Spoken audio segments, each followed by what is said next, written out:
بسم اللہ الرحمن الرحیم قال النبی صلی اللہ علیہ وسلم اکمل المؤمنین ایمانا احسنهم خلقا۔ دین اسلام کی تعلیمات مختلف شعبوں سے متعلق ہیں، جن میں سے ایک بڑا اہم شعبہ اخلاق بھی ہے۔ اللہ تعالیٰ نے قرآن کریم میں خود نبی اکرم صلی اللہ علیہ وسلم کو دنیا میں بھیجنے کے مختلف مقاصد بیان فرمائے۔ ان میں سے ایک مقصد یہ بیان فرمایا یزکیہم، کہ ہم نے آپ کو اس لیے دنیا میں بھیجا ہے تاکہ آپ لوگوں کے دلوں کی صفائی کریں۔ دلوں کی صفائی سے مراد یہ ہے کہ دلوں سے کفر و شرک کے خیالات کو نکالیں اور بد اخلاقیاں دل سے ختم کریں۔ آپ صلی اللہ علیہ وسلم نے خود بھی ارشاد فرمایا انما بعثت لاتمم مکارم الاخلاق، مجھے اللہ تعالیٰ نے اس لیے بھیجا ہے تاکہ میں اخلاق کو ان کی بلندیوں پر اور اعلیٰ خوبیوں تک پہنچا دوں۔ اسی طرح آپ نے یہ ارشاد فرمایا کہ ایمان والوں میں زیادہ کامل ایمان والے وہ لوگ ہیں جن کے اخلاق سب سے زیادہ اچھے ہیں۔ یعنی ایمان والے بہت سے ہیں، پھر آگے اس کے بعد ایمان والوں کے مزاج مختلف ہوتے ہیں۔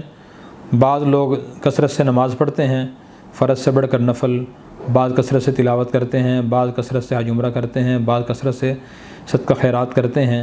تو آپ اس حدیث میں یہ پیغام دے رہے ہیں جب تک اخلاق اچھے نہیں ہوں گے اس وقت تک ایمان کامل نہیں ہوگا۔ ہاں، انسان جو نیک عمل کرتا رہے اس کا ثواب ملتا رہے گا، لیکن جب تک انسان کے مسلمان کے اخلاق اچھے نہیں ہوں گے اس وقت تک اس کا ایمان مکمل نہیں ہوگا۔ گویا کہ ایمان مکمل کرنے کے لیے اپنے اخلاق کو درست کرنا نہایت ضروری ہے، اس کے بغیر انسان کا ایمان مکمل نہیں ہو سکتا۔ اسی طرح ایک اور ابو داؤد شریف کی حدیث ہے، آپ نے اس میں ارشاد فرمایا اثقل شیء فی المیزان یوم القیامۃ خلق حسن، قیامت کے دن ایک مسلمان کے میزان عمل میں جو سب سے وزنی نیکی رکھی جائے گی وہ اخلاق کی نیکی ہوگی۔ نماز کی نیکی بھی ہوگی، روزہ رکھنے کا ثواب، حج کا، عمرے کا، صدقہ خیرات کا، سب ثواب رکھے جائیں گے، لیکن سب سے جو وزنی ثواب ہوگا وہ اچھے اخلاق کا ثواب ہوگا۔ اسی طرح آپ صلی اللہ علیہ وسلم سے لوگوں نے پوچھا کہ یا رسول اللہ ما خیر ما اعطی الانسان، کہ انسان کو اللہ تعالیٰ جو چیزیں عطا فرماتے ہیں ان میں سب سے بہتر چیز کیا ہے؟ اللہ تعالیٰ عبادت کی توفیق عطا فرما دیتے ہیں، اولاد عطا فرما دیتے ہیں، دولت عطا فرما دیتے ہیں، دنیا میں عزت عطا فرماتے ہیں، اپنا مکان عطا فرماتے ہیں، صحت عطا فرماتے ہیں، یہ ساری اللہ کی نعمتیں ہیں، رزق عطا فرما دیتے ہیں۔ ان میں سب سے بہتر نعمت کون سی ہے؟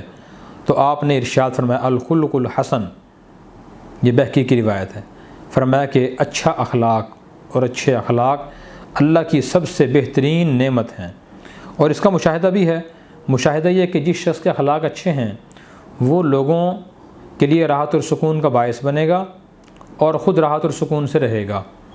نمبر 2، اس کا لوگوں کو کچھ سکھانا، کچھ دینا آسان ہو جائے گا، لوگوں سے کچھ وصول کرنا، کچھ حاصل کرنا، سیکھنا اس کے لیے آسان ہو جائے گا۔ جس شخص کے اخلاق اچھے نہیں ہیں وہ کتنا ہی بڑا عبادت گزار ہو، صدقہ خیرات کرنے والا ہو، مثلاً اس میں بہت زیادہ غصہ ہے، برداشت نہیں ہے، زبان کی حفاظت نہیں ہے، تکبر خدا نخواستہ بہت زیادہ ہے، حسد کی بیماری ہے، زیادہ فضول بولنے کی بیماری ہے، تو ایسا شخص خود اپنی زندگی بے سکونی سے گزارتا ہے اور دوسرے لوگوں کے لیے، خصوصاً قریب کے لوگوں کے لیے، گھر کے افراد کے لیے، اپنے دوستوں کے لیے، رشتہ داروں کے لیے، جہاں وہ کام کرتا ہے وہاں کے لوگوں کے لیے انتہائی پریشانی اور تکلیف کا باعث بنا رہتا ہے۔ اس لیے ہمیں اپنے اخلاق کو درست کرنا بہت زیادہ ضروری ہے، لیکن اس حدیث کا مطلب یہ بھی نہیں ہے کہ انسان باقی چیزوں کو بھول جائے۔ نہیں، نماز پڑھنا بھی ضروری ہے، کسی مسلمان پر حج فرض ہے اس کو حج کرنا بھی ضروری ہے، زکوٰۃ فرض ہو بھی ادا کرنا ضروری ہے، رمضان المبارک کے روزے آئیں ان کو رکھنا بھی ضروری ہے۔ اس کا مطلب یہ نہیں ہے کہ ان چیزوں کی اہمیت کم ہے، بلکہ ان کا مطلب یہ ہے کہ اخلاق کی اہمیت ان سے بھی بہت زیادہ ہے۔ اسی طرح آپ صلی اللہ علیہ وسلم نے اخلاق کی اہمیت واضح فرمانے کے لیے ارشاد فرمایا ان المؤمن یدرک بحسن خلقہ کدرجۃ قائم اللیل صائم النہار، اگر مسلمان اپنے اخلاق اچھے کر لے اور وہ کسی وجہ سے رات کو عبادت، روزانہ نفل عبادت نہ کر سکے اور روزانہ روزہ نہ رکھ سکے، تو اللہ تبارک و تعالیٰ اچھے اخلاق اپنانے کی برکت سے اس کو ساری رات عبادت کرنے والے مسلمان کے برابر ثواب عطا فرمائیں گے اور روزانہ روزہ رکھنے والے مسلمان کے برابر اس کو ثواب عطا فرمائیں گے۔ اس سے معلوم ہوا کہ اخلاق کی کتنی اہمیت ہے۔ آج ہم میں سے یقیناً اکثر لوگ ایسے ہیں جو ساری رات جاگ کر پوری رات عبادت نہیں کر سکتے، بلکہ شاید بمشکل کوئی شاید ہی تلاش کرنے سے مل جائے۔ صحتیں کمزور ہیں، ہم ساری رات عبادت نہیں کر سکتے، روزانہ روزہ نہیں رکھ سکتے، صحتیں کمزور ہیں، لیکن اپنے اخلاق اچھے کر کے ہم یہ مقام حاصل کر سکتے ہیں کہ ہمیں اللہ تعالیٰ بغیر رات کو ساری رات عبادت کیے رات کا ثواب عطا فرما دیں، روزانہ روزہ رکھنے کے بغیر روزوں کا ثواب عطا فرما دیں۔ نبی کریم صلی اللہ علیہ وسلم کا یہ سچا فرمان ہے۔ اسی طرح آپ صلی اللہ علیہ وسلم نے حضرت معاذ رضی اللہ عنہ کو یمن بھیجا گورنر بنا کر، تو آپ نے ان کو روانہ فرماتے ہوئے کچھ اہم ہدایات ارشاد فرمائیں کہ یہ کام کرنا، یہ نہ کرنا۔ وہ احادیث کی مختلف ابواب میں، مختلف احادیث میں مختلف حصے ان طویل ہدایات کے، آپ کے ارشادات کے مختلف ابواب میں موجود ہیں۔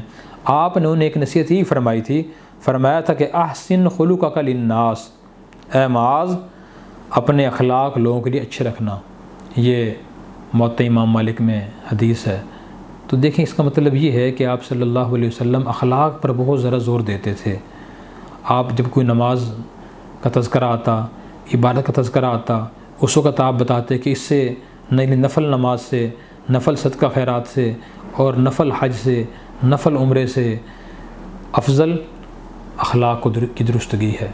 اسی طرح جب آپ کسی کو گورنر بنا کے بھیجتے تب تلقین فرماتے کہ اخلاق کی درستگی بہت ذرا ضروری ہے۔